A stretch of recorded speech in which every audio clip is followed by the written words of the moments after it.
Bismillah. Assalomu alaykum. Yosh elektriklar, hamkasblar.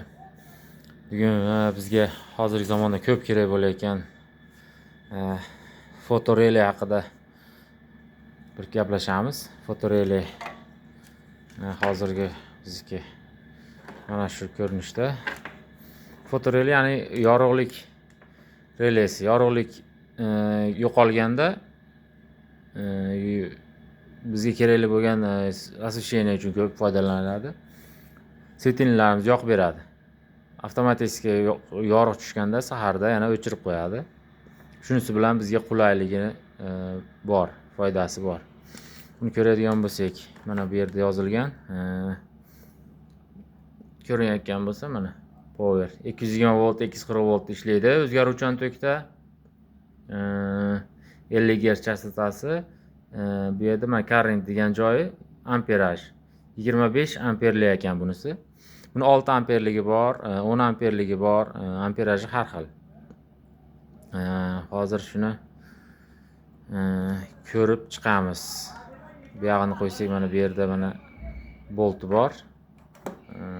Shu bolti bilan mana shu holatda qotadi. Mana shu holatda qotadi. Devorlarga qotirib qo'yishimiz, uni o'rnatib qo'yishimiz mumkin. Yoqqan svetini o'ziga yorug' tushmaydigan qilib, sal teparoqqa qo'yamiz yo panaroq joyga. Bu yerda mana ligirovkasi ham bor. Qulog'i. Shu bilan sezuvchanlik nimasini oshirishimiz mumkin yoki pasaytirib qo'yishimiz mumkin. Bundan mana 3 ta kabel kirib chiqadi. 3 ta kabeli bor chiqayotgan mana.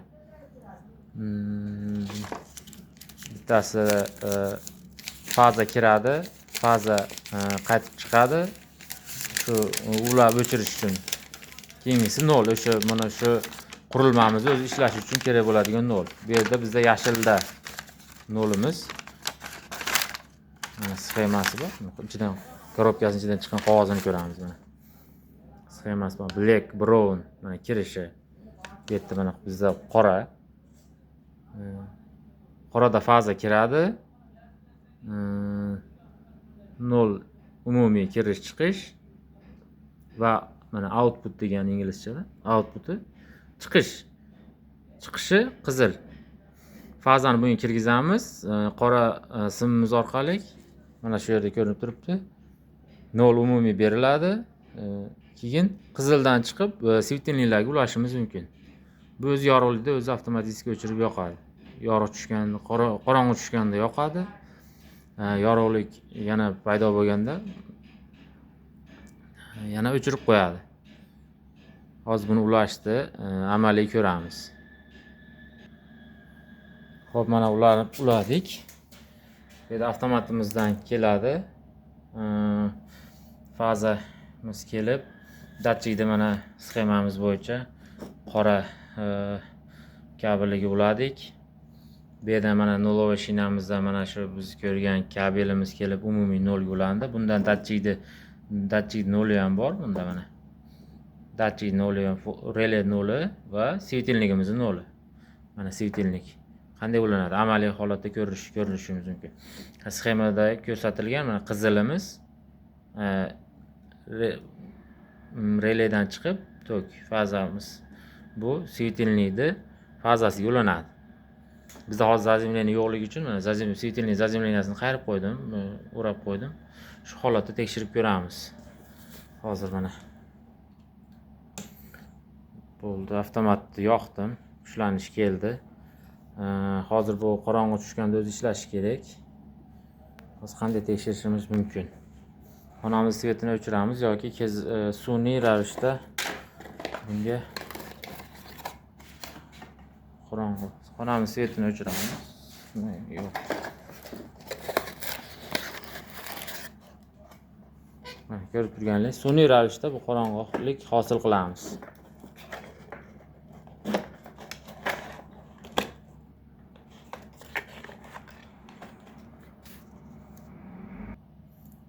Datchigimiz sinash uchun mana sun'iy ravishda qorong'ilikni hosil qilamiz. O'zini korobkasini yopamiz.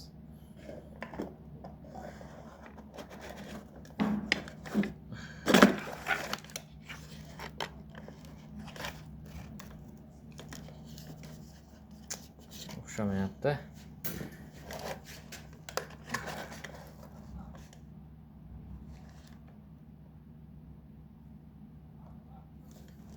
Ushlamayapti. Xonamizdagi svetimizni o'chiramiz bo'lmasa.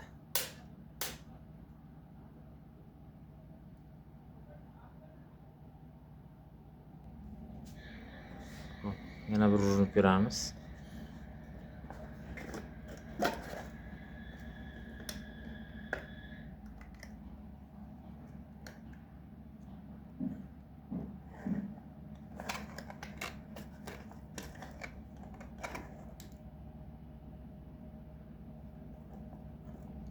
Mana shu kontaktimiz nosozlik bor ekan, to'g'rilab olaylik. Xo'p, mana o'zini korobkasini yopdik. Mana svetilligimiz yondi. Shu holatda ishlaydi. Agar yorug'lik bo'lganda yana o'chib qoladi. Mana o'chib qoldi. Yorug' tushganda o'chib qoladi. Shu tomonlama qulay. Mana shu holatda ulanish shu holatda bo'ladi. Endi biz ko'chaga yoki ko'p svetilniklarni bitta mana shu datchik orqali, fotorelay orqali boshqarmoqchi bo'lsak, buni ko'rdik. Mana birkasida amperaji 25 amper ekan. Svetilniklarimiz agar ko'p bo'ladigan bo'lsa, buni o'zini kontaktlari yopishib qoladi yoki fotorelay kuyadi. Shuning uchun bu fotorelaydan chiqqan mana shu qizil signal simni fazani kontaktor orqali kontaktorga ulab shu orqali boshqarishni ham ko'ramiz hozir.